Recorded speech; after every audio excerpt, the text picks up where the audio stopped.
ইন্নাল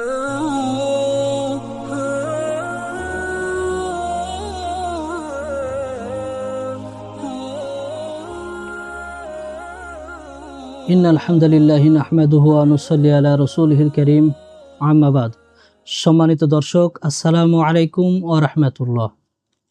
আজকের আলোচনা সূরা সফে রয়েছে মুসলিম বাহিনীর সামরিক শিক্ষা। সূরাটি কোরআনুল কারীমের 61 নম্বর সূরা এবং এর আয়াত 14টি।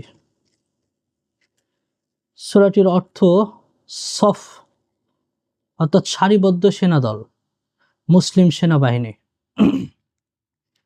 অত্র সূরাটি মুসলিম সেনাবাহিনীর সামরিক শিক্ষার জন্য 4টি পর্যায়ে ভাগ করে আলোচনা করা যায়। 1 নম্বর বিষয় মুসলিম সেনাবাহিনীর শৃঙ্খলা শিক্ষা। 2 নম্বর বিষয় মুসলিম সেনাবাহিনীর শত্রু চিহ্নিতকরণ। 3 নম্বর বিষয় মুসলিম সেনাবাহিনীর করণীয় কি। 4 নম্বর বিষয় মুসলিম সেনাবাহিনীর জন্য আল্লাহর অনুগ্রহে বিজয়। আমরা প্রথম পর্যায়ে আলোচনা করব মুসলিম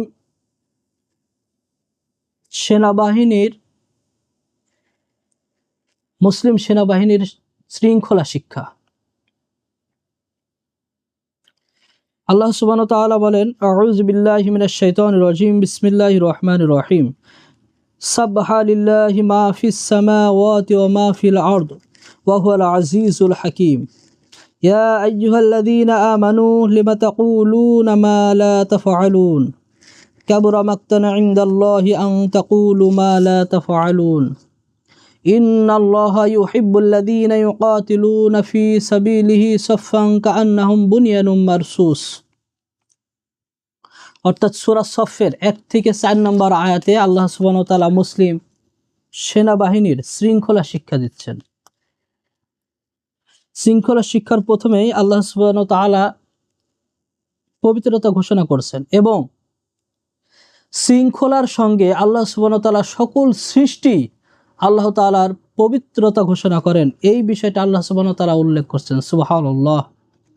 আল্লাহ সুবহানাহু ওয়া তাআলা বলেন, সাবহা লিল্লাহি মা ফিস সামাওয়াতি ওয়া মা ফিল আরদ। আসমান ও জমিনের মধ্যে যা কিছু আছে সকল কিছুই মহান আল্লাহর তাসবিহ বর্ণনা করেন। সুবহানাল্লাহ।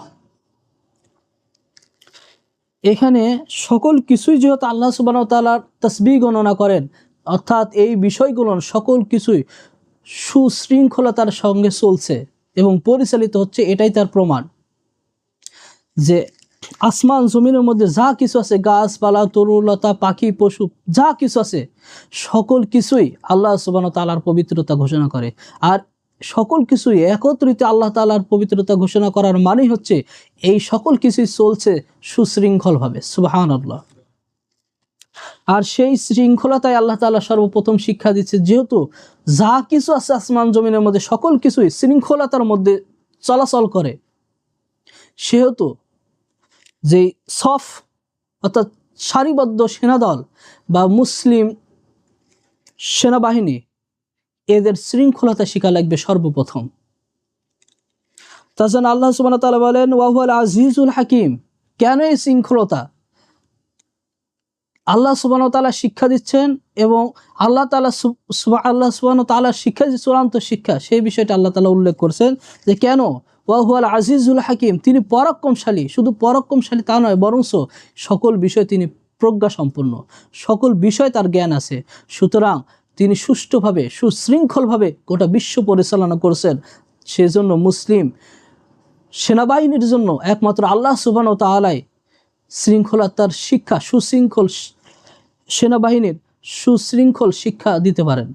যেভাবে সুশৃঙ্খলতার সঙ্গে সেনাবাহিনী চলতে পারবে, এই শিক্ষা একমাত্র আল্লাহ সুবহানাহু ওয়া তাআলাই দিতে পারেন, কারণ তিনি হচ্ছে পরাক্রমশালী এবং প্রজ্ঞাময়।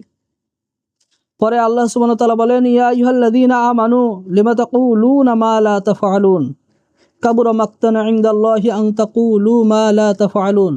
এখানে আল্লাহ সুবহানাহু ওয়া তাআলা মুমিনদেরকে ডাক দিয়ে বলছেন, হে মুমিন, যারা তোমরা আল্লাহকে বিশ্বাসী, রসুলকে বিশ্বাস করার দাবি করো, তাদেরকে আমি বলছি যারা তোমরা তোমাদের কথা এবং কাজে মিল রাখবে। মুসলিম সেনাবাহিনীর মূল চিন্তাই থাকবে তাদের কথা এবং কাজে মিল থাকা এবং শৃঙ্খলতার সাথে এই বাহিনীকে পরিচালনা করা। যদি কথা এবং কাজে মিল না থাকে এবং তাদের ওয়াদার কোনো মূল্য না থাকে, তাহলে সেই বিষয়টা কখনোই শৃঙ্খলতার মধ্যে আসবে না। সুতরাং মুসলিমদের যে কমান্ড থাকবে, যে কমান্ডার থাকবে, সেই কমান্ডার যেইভাবে তাদেরকে বলবে কোরআন সুন্নাহ অনুযায়ী, ঠিক সেইভাবেই তাদেরকে পরিচালিত হতে হবে। এবং কোনো সেনাবাহিনী যদি কোনো সৈনিকরা কোনো কাজে যায় বা কোনো জায়গায় ছুটিতে যায় বা কোনো জরুরি প্রয়োজনে যায়, তো অবশ্যই তাদের যে কমান্ডার আছে বা আমির আছে, সেই বিষয়ে অবশ্যই তাকে অবগত করতে হবে। আর এই ক্ষেত্রে কখনোই তাদের কথা এবং কাজে অমিল করা যাবে না। এখানে দুইটা বিষয় আসে। একটা আছে যে সেই সময়কার সাহাবীরা, এই সূরাটি যে বিষয়ে নাজিল হয়েছিল সেই বিষয়টা ছিল এমন যে তৎকালীন সময়কার সাহাবীরা, আল্লাহ রাসূল সাল্লাল্লাহু আলাইহি সাল্লামের সাহাবীগণ চিন্তা করছিল। আব্দুল্লাহ ইবনে সালাম রাদিয়াল্লাহু আনহু বলেন যে আমরা পরস্পর আলোচনা করছিলাম, চিন্তা করছিলাম যে আল্লাহ তাআলার কাছে কোন আমলটা সবচেয়ে বেশি প্রিয়। ওই আমলটা যদি আমরা জেনে যাই সবচেয়ে বেশি প্রিয় আমল কোনটা, তাহলে সেই আমলটাই আমরা করব এবং মনোযোগ দিয়ে, যদিও আমাদের জন্য তা কষ্টকর হয়ে যায়। ইবনে কাসির রহিমাহুল্লাহ হাদিসটি উল্লেখ করে বলেন, তো তারপরে আল্লাহ রাসূল সাল্লাল্লাহু আলাইহি সাল্লাম তার একটি দূতের মাধ্যমে সেই দলকে নিয়ে গেলেন আল্লাহ রসুলের কাছে। নিয়ে যাওয়ার পর তাদেরকে এক এক করে এই সূরা সফ পড়ে শোনালেন। সুবহানাল্লাহ। অর্থাৎ মুমিন যারা যে সকল মুমিনরা যারা চিন্তা করেছিল, বারবার বলতেছিল যে একটা ভালো আমল, সবচেয়ে আল্লাহ তাআলার কাছে গ্রহণযোগ্য যদি একটা আমল থাকতো, সেই আমলটাই আমরা করতাম, যদিও আমাদের জন্য কষ্টকর হতো। সে আমলটা আল্লাহ তাআলা শিক্ষা দিচ্ছেন যে কোন আমল, সাহাবীরা যে এত আকাঙ্ক্ষিত হয়ে আছে কোন আমলটা করলে আল্লাহ সবচেয়ে বেশি খুশি হয়, সেই বিষয়টা আল্লাহ সুবহানাহু ওয়া তাআলা জানিয়ে দিয়েছেন। সেটা হচ্ছে আল্লাহ সুবহানাহু ওয়া তাআলা বলেন, ইন্নাল্লাহা ইউহিব্বুল্লাযীনা ইউকাতিলুনা ফী সাবিলিহি সাফফান কাআন্নাহুম বুনিয়ানুম মারসুস। সেটা হচ্ছে আল্লাহ তাআলা বলছেন, নিশ্চয়ই আল্লাহ তাদেরকে ভালোবাসেন যারা আল্লাহর পথে সুদীর সারিবদ্ধভাবে তারা প্রাচীরের ন্যায় সশস্ত্র জিহাদ করে এবং মুসলিম সেনাবাহিনী হিসেবে শত্রুপক্ষের সাথে লড়ে। তো এখানে একটা বিষয় দেখার দরকার যে নিজের ইচ্ছা মতন কোনো সেনাবাহিনী গঠন হয় না। একজন কখনো সেনাবাহিনী হতে পারে না, সৈনিক হতে পারে, কিন্তু একটা বাহিনী হতে পারে না। অথচ আল্লাহ তাআলা এখানে বলছেন, ইন্নাল্লাহা, নিশ্চয়ই আল্লাহ, ইউহিব্বুল্লাযীনা, তাদেরকে ভালোবাসেন, আল্লাযীনা, যারা ইউকাতিলুনা, কি করে, সশস্ত্র যুদ্ধ করে। এখানে কিতাল শব্দ ব্যবহার করা হয়েছে। আল্লাহ সুবহানাহু ওয়া তাআলা এখানে কিতাল শব্দ ব্যবহার করা হয়েছে।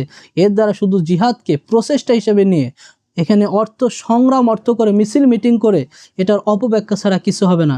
সুতরাং এখানে বলা হয়েছে যে সেনাবাহিনী থাকবে মুসলিম সেনাবাহিনী, তারা থাকবে সশস্ত্র সেনাবাহিনী, যেই অস্ত্র দ্বারা একজনের প্রাণ নেওয়া যাবে, প্রাণ নাশ করা হবে।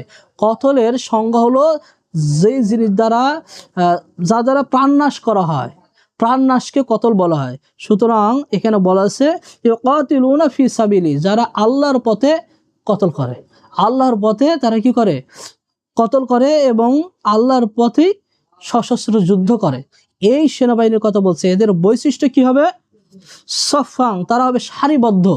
এই সেনা দল থাকবে সারিবদ্ধ, অর্থাৎ একটা বাহিনী। কান্নাহুম বুনিয়ানুম মারসুস, আর তাদের দৃষ্টান্ত হবে তারা সীসাঢালা প্রাচীরের মতো। তারা দৃঢ় থাকবে, তাদের মনোবল এবং ইমানি বল থাকবে অতি দৃঢ়। সুতরাং এই শৃঙ্খলতা তাদেরকে আগে প্রয়োজন, তাদেরকে সারিবদ্ধ হয়ে থাকার জন্য শৃঙ্খলতা প্রয়োজন।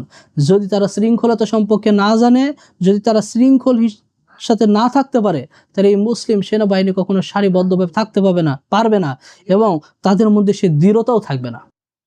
সুতরাং সর্বপ্রথম যে আলোচনাটা এবং প্রথম ভাগের যে বিষয়টা, সেটা হচ্ছে মুসলিম সেনাবাহিনীর শৃঙ্খলতা শিক্ষা।